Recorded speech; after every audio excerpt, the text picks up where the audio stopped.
वर्षा बहू नजर नहीं आ रही, सुबह से गायब है। तुम्हें पता तो है माँ, वर्षा सुबह बाजार के लिए निकल जाए तो शाम से पहले लौटती नहीं है। आ तो गई हूँ, वो मेरी सहेली ने बताया था सस्ती साड़ियों की सेल लगी हुई है। वो 2 साड़ी फालतू खरीद लाई तो मुझे बोली कि तू रख ले।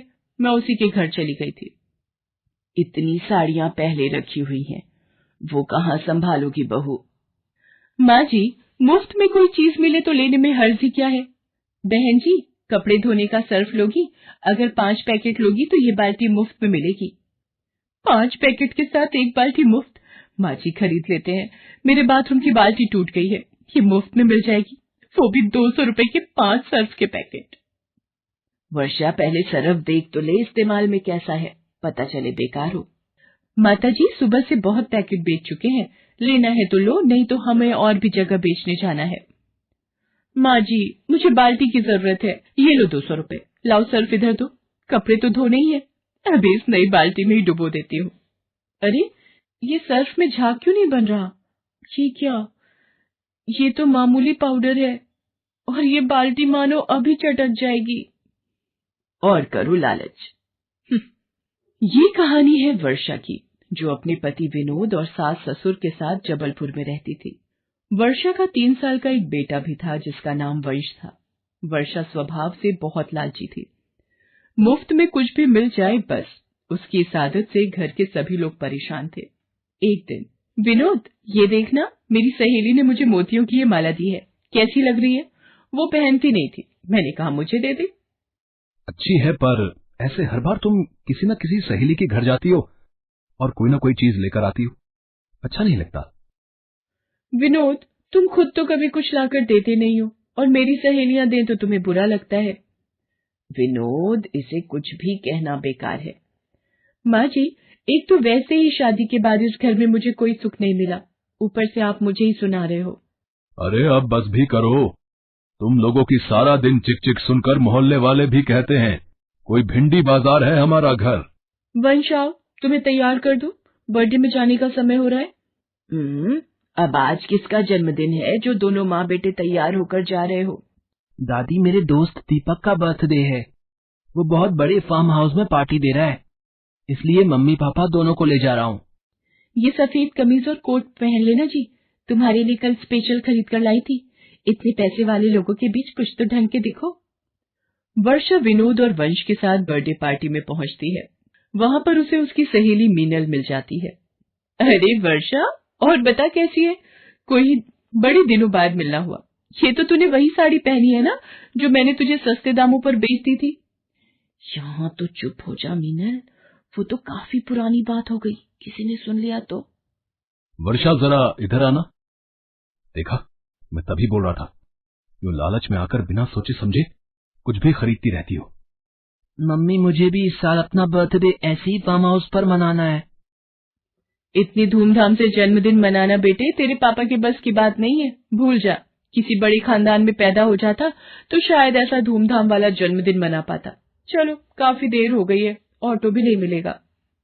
क्या हुआ वंश बेटा, दीपक के साथ कुछ देर और खेल लो। बस सर, ऑटो मिल जाए तो टाइम से घर पहुंच जाएंगे। इसमें चिंता की क्या बात है, मैं अभी ड्राइवर को बोलता हूँ, वो आप लोगों को छोड़ आएगा। अरे नहीं सर, आप परेशान। वो हमारी गाड़ी ठीक होने गई है, इसलिए हम कैब करके आए थे, अब हो नहीं रही तो ऑटो। विनोद, जब मिस्टर अरोड़ा इतना जोर दे रहे हैं तो चल लेते हैं, बड़ी गाड़ी में बैठने का अलग ही मजा है और ऑटो के पैसे भी बच जाएंगे। वर्षा विनोद को जबरदस्ती मिस्टर अरोड़ा की गाड़ी में चलने के लिए कहती है और मजबूरीवश विनोद को उसका कहना मानना पड़ता है। जब से वर्षा बड़ी गाड़ी में बैठकर आई थी, तब से ना जाने रोजाना कौन से सपनों में खो जाती थी। ऐसे ही एक दिन, काश इतनी बड़ी गाड़ी हमारे पास भी होती तो उसमें सचमुच कितना मजा आता। आलीशान घर, बड़ी गाड़ी, दौलत, शोहरत, सब कुछ हो तो कितना मजा आए जिंदगी जीने का। बेटी, दौलत शोहरत से खुशियां नहीं खरीदी जा सकती। आप कौन हो जो मुझे ये उपदेश दे रहे हो? और कौन कहता है पैसा सारी खुशियां नहीं देता? अगर मेरे पास भी पैसा हो तो मैं तो बस खुशी खुश रहूं। अच्छा, चलो एक काम करो, मैं तुम्हें नोट छापने की एक मशीन दूंगा, पर वो एक जादुई मशीन होगी जो रोजाना घर में से कोई भी एक चीज लेकर बदले में तुम्हें नोट देगी। लेकिन याद रखना, मशीन रोजाना नोट देती है, इसलिए एक दिन भी तुमने उस मशीन को कुछ नहीं दिया, फिर वो तुम पर हावी हो जाएगी। बाबा, मुझे तो रोजाना ही नोट चाहिए। मुझे इसमें कोई परेशानी नहीं है। बस आप मुझे जल्दी से वो नोट छापने की मशीन दे दो, फिर तो मेरी सारी परेशानियां दूर हो जाएंगी। साधु वर्षा को नोट छापने की मशीन दे जाता है। कौन था वर्षा? इतनी देर से दरवाजे पर क्यों खड़ी थी? ये देखो माँ जी, एक साधु बाबा मुझे ये नोट छापने की मशीन दे गए हैं। अब रोजाना ये मशीन किसी भी एक चीज के बदले नोट देगी। ये तो कहीं नहीं सुना। तू तो लग रहा है दिन में सपने देख रही है और जादू और चमत्कार की बातें कर रही है। माँ जी, मैं सच कह रही हूँ। रुको, मैं आपको इस मशीन में से नोट निकाल कर दिखाती हूँ। ये देखो, मैंने इसमें ये रुमाल डाला और अभी देखना नोट बाहर आएंगे। हाँ, ये तो कमाल हो गया वर्षा बहू। इस मशीन में तो नोट छपकर बाहर आ रहे हैं। सुनो जी, ये देखो, वर्षा बहू को एक साधु बाबा नोट छापने की मशीन ये मशीन तो सच में नोट छाप रही है। बाबूजी, अब आप देखते जाओ, हम लोग कुछ ही दिनों में करोड़पति बन जाएंगे। नोट छापने की मशीन देखकर विनोद न जाने किस चिंता में था। वो वर्षा से बोला, वर्षा, मुझे कुछ ठीक नहीं लग रहा है। इस तरह से मशीनों में कोई चीज डालकर नोट निकालना गलत है। मुझे तो इसमें कोई राज छुपा दिखाई पड़ता है। ऐसा ना हो ये लालच तुम्हें ले डूबे और कहीं तुम्हें पछताना न पड़े। अरे, पछताऊंगी क्यों? जब रोजाना नोट हाथ में आएंगे तो फिर तो मानो रोज दिवाली। आओ माँ जी, आओ माँ जी, आज हम ढेर सारी शॉपिंग करने चलते हैं। मुझे कुछ चीजें दे दो ताकि मशीन में से नोट निकाल सकूं। मम्मी, मुझे भी ढेर सारे महंगे खिलौने खरीदने हैं। मेरे दोस्त दीपक के पास बहुत बढ़िया और महंगे खिलौने हैं। ठीक है, आज तुम जितने मर्जी खिलौने खरीद लेना। मेरे पास बहुत पैसे हैं जो कभी खत्म नहीं होंगे। इस तरह वर्षा ने पैसे आते ही घर का नक्शा बदल दिया। नया घर, गाड़ी, धन दौलत सब कुछ उसके पास आ गया। एक दिन, हेलो मीनल, मेरे बेटे वंश का हैप्पी बर्थडे है, तो तुम्हें भी आना है। बहुत बड़े 5 स्टार होटल में पार्टी दे रही हो। ठीक है, बाय। वर्षा, ये क्या, तुम वंश के जन्मदिन की पार्टी दे रही हो? अरे, आज जब हमारे पास पैसों की कोई कमी नहीं है तो हम अपने वंश का जन्मदिन बहुत धूमधाम से मना सकते हैं। वर्षा वंश के जन्मदिन की तैयारियां कर रही थी। अचानक, विनोद, तुमने वंश को देखा है? दिखाई नहीं दे रहा। अपने कमरे में होगा। इतने सारे वीडियो गेम, महंगे खिलौने तुमने लाकर दे दिए, अब तो उन्हीं में लगा रहता है। वर्षा, सुबह से वंश अपने कमरे में ही बैठा है। मैं वंश को बुलाकर लाता हूँ। वंश बेटा, वंश, कहाँ हो? वंश कहाँ गया? मेरा मन घबरा रहा है। ऐसे घर से कहाँ जा सकता है? इधर उधर जरा पड़ोस में ढूंढो। आज जन्मदिन पर हमारे पैर छूने भी नहीं आया, नहीं तो सबसे पहले उठकर हमारे पास आता है।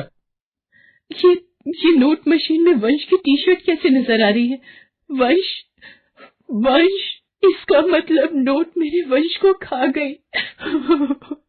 क्या हुआ, रोने क्यों लगी? विनोद, मुझे साधु बाबा ने बोला था, अगर इस नोट मशीन में एक भी दिन कुछ नहीं गया तो ये हम पर हावी हो जाएगी, और ऐसा ही हुआ। आज मैंने मशीन का इस्तेमाल नहीं किया तो इस मशीन ने खुद से मेरे वंश को अपने में ले लिया, और ये देखो बदले में नोट छपे हुए। मेरे बच्चे के बिना मैं क्या ऐश करूंगी। वर्षा रोने लगती है, पर नोट वाली मशीन वर्षा के पति विनोद, सास और ससुर तीनों को खींच लेती है और बदले में ढेर सारे नोट मशीन से बाहर आ जाते हैं। ये नहीं हो सकता, मैं अपने परिवार के बिना ये सब धन दौलत क्या करूंगी। मेरी असली दौलत तो मेरा परिवार है। साधु बाबा आप सही कह रहे थे, मुफ्त का धन खुशी नहीं देता, मेहनत से जितना भी कमाओ खुशी देता है। बाबा ये मशीन वापस ले लो, मुझे मेरे अपने दे दो, मैं कभी लालच नहीं करूंगी। नोट मशीन मेरे परिवार के लोगों को वापस कर, नहीं तो मैं तुझे तोड़ दूंगी। हे भगवान, इसके दिन में देखने वाले सपनों ने तो दिमाग खराब किया हुआ है, तभी नींद में सब कुछ फेंक रही है। वर्षा, ओ वर्षा, आज वंश का जन्मदिन है, उसके दोस्त आते ही होंगे। भटूरे का आटा तैयार कर दिया है, जाकर छोले बना ले। विनोद केक लेने गया हुआ है और तेरे बाबूजी वंश के साथ गुब्बारे फुलाने में लगे हुए हैं। ये सपना था, मेरे अपने मेरे पास है। माँ जी इधर आना, आज आपको गले लगाने का मन हो रहा है। आज इतना लाड क्यों दिखा रही है? कहीं इसलिए तो नहीं छोले भी मैं ही बना दूं? मेरी प्यारी सासू माँ। Thanks for watching.